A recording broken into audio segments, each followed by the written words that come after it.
तो बड़ी खबर इस वक्त दिल्ली रेप केस में टाइम्स नाउ नवभारत के खुलासे का बड़ा असर केंद्रीय मंत्री पीयूष गोयल ने ट्वीट किया है। ट्वीट करके पीयूष गोयल ने लिखा है कि दिल्ली रेप पीड़िता के परिवार ने राहुल गांधी की संवेदनहीनता की पोल खोल दी है। जी हाँ, दरअसल लगातार टाइम्स ऑफ नवभारत इस बड़ी खबर को लगातार दिखा रहा है और जब खबर दिखाई गई तो उसका असर भी हुआ। असर ये हुआ कि अब लगातार सरकार की तरफ से भी एक्शन लिया जा रहा है। और अब आपको ये बताएं कि पीयूष गोयल ने ट्वीट करते हुए लिखा है कि दिल्ली रेप पीड़िता के परिवार ने राहुल गांधी की संवेदनहीनता की पोल खोल दी।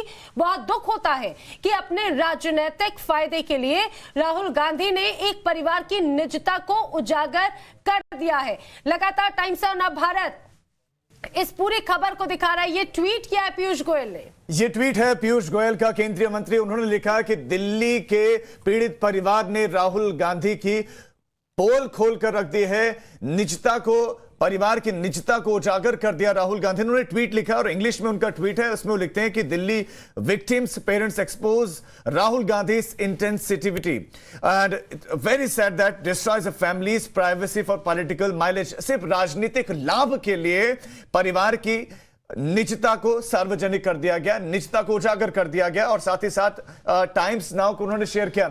ये ट्वीट दिखा रहे हैं, ये ट्वीट है पीयूष गोयल का, जिसमें सीधा कांग्रेस पर हमला कर रहे हैं क्योंकि असंवेदनशीलता को उजागर किया गया है। ये दरअसल टाइम्स ऑफ नवभारत ने खबर को प्रमुखता से दिखाया था उस पीड़ित परिवार का बयान भी, उनका पक्ष भी, जिसमें पीड़ित की मां लगातार कह रही है कि मुझसे सहमति नहीं ली गई क्योंकि यही दलील राहुल गांधी और कांग्रेस की तरफ से दी गई थी, जिसको सीधे नकार दिया है पीड़ित परिवार ने। और उसके बाद में कई सवाल खड़े होते हैं राहुल गांधी की इस पूरे जो ट्वीट को लेकर। अमित कुमार इस समय हमारे साथ में जुड़े हैं। अमित, टाइम्स ऑफ नवभारत की खबर का असर हुआ?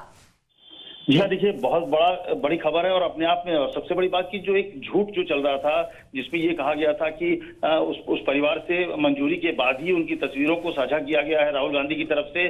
जब ट्विटर ने बैन किया था तो इसके बाद ये कांग्रेस की तरफ से बार बार ये झूठ फैलाया जा रहा था कि वो उनके परिवार की सहमति थी और इसीलिए। लेकिन आज जिस तरह से उस बच्ची की मां ने कहा है कि ना कोई जानकारी थी, ना ही किसी तरह का कोई समझौता था, ना ही किसी तरह की रजामंदी थी, और इसके बावजूद फोटो को शेयर किया गया है। और इसी बात को पीयूष गोयल ने कहा है कि आप सिर्फ पॉलिटिक्स करने के नाम पर किसी के पर्सनल चीजों को पब्लिक प्लेटफॉर्म पर इस्तेमाल कर रहे हैं ताकि उसका पॉलिटिकल माइलेज आपको मिल सके। ये अपने आप में एक शर्मनाक घटना है। मुझे लगता है इस तरह की चीजों से बचने की जरूरत थी। और ये दिखाता है कि कांग्रेस और खासकर राहुल गांधी, जिनको पता था कि इस तरह की चीजें, क्योंकि कोई वो छोटे बच्चे नहीं है, एक सीजन्ड पॉलिटिशियन है, कई बार के सांसद हैं, और इसके बावजूद उनको पता है कि रेप विक्टिम या बच्चे जो होते हैं या फिर रेप विक्टिम या उसके परिवार वालों की तस्वीर को साझा नहीं कर सकते हैं क्योंकि उससे उनकी जानकारी उजागर होती है। तो इसके बावजूद उन्होंने न सिर्फ उजागर किया और इसके बाद कांग्रेस उस झूठ को लेकर आगे बढ़ गई। एक तरह से इसे आप कह सकते हैं कि कांग्रेस उस झूठ को आगे बढ़ाती गई कि उन्होंने जो किया राहुल गांधी ने सही किया है। बाद में उन्होंने बाकायदा हैशटैग चलाया कि मैं भी राहुल करके बाकायदा कैंपेन चलाया। ये दिखाता है कैसे झूठ पर एक बड़ी राजनीति करने की कोशिश की गई, एक बड़ा किला तैयार करने की कोशिश की, जिसके जो उसकी मां के बयान के बाद धराशायी हो गया। और अब तमाम लोग इस बात को लेकर बात कर रहे हैं। पीयूष गोयल ने भी टाइम्स नवभारत ने जो खुलासा किया उसको लेकर बातें कही, लिखी है कि किस तरह से राहुल ने सिर्फ और सिर्फ पॉलिटिक्स के लिए उस रेप विक्टिम परिवार को सार्वजनिक कर दिया है। यानी कि जो राजनीति करना चाह रहे थे राहुल गांधी इस मसले पर, वो राजनीति हो नहीं पाए और अब खुद गिर गए क्योंकि नियमों की जानकारी थी नहीं, कानून की जानकारी थी नहीं। उसके बाद परिवार का सहारा लेकर उनकी आड़ में बचने का प्रयास किया, लेकिन वो खुल गया, भेद खुल गया कि आपके मन में क्या था, आपकी मंशा क्या थी। निश्चित तौर पर देखिए, ये जानकारी नहीं थी, मैं इसको नहीं मानता। लेकिन क्या होता है कि अति उत्साह में कई बार आपको लगता है कि जो मैं करूंगा हर चीज सही होगा।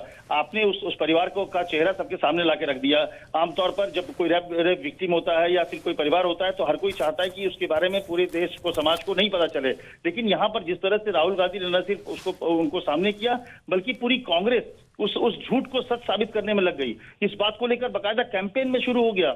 यहाँ तक कि इसी ट्विटर को लेकर कुछ दिन पहले जब बीजेपी के नेताओं पर मैनिपुलेटेड स्टोरीज करने की बात आ रही थी, तब तो सारी कांग्रेस ट्विटर के साथ खड़ी थी। लेकिन जब उनकी झूठ को पर लगाम लगाने की कोशिश हुई तो ट्विटर के खिलाफ खड़े हो गए और ट्विटर के खिलाफ कैंपेन चलाने लगा। कांग्रेस के तमाम नेता अपनी फोटो बदलकर प्रोफाइल फोटो में राहुल गांधी की फोटो लगाकर कैंपेन चलाना कि मैं भी राहुल, और बाकायदा आप देखिए कि ऐसी चीज का समर्थन करते आते दिखे, जो कि मुझे लगता है कोई भी उनके घर की महिलाएं इस बात का समर्थन नहीं करेंगी। कांग्रेस के तमाम नेताओं के घर की महिलाएं इस बात का समर्थन नहीं करेंगी जिस बात को कांग्रेस के तमाम नेता समर्थन कर रहे थे। तो मुझे लगता है ये झूठ ना सिर्फ बेनकाब हुआ है, उसका खुलासा हुआ है, बल्कि मुझे लगता है कांग्रेस के नेताओं को इस बात को लेकर सबके सामने माफी भी मांगनी चाहिए। बिल्कुल अमित, और मुझे लगता है कि जैसे आपने भी कहा कि अति उत्साह में एक जो कदम उठा दिया गया, उसके बाद में अपनी उस गलती को बार बार छुपाने के चक्कर में एक के बाद एक कई इस तरह से झूठ का पुलिंदा बना दिया गया, जो पूरी तरह से सामने आ चुका है। अमित, जानकारी के लिए आपका शुक्रिया।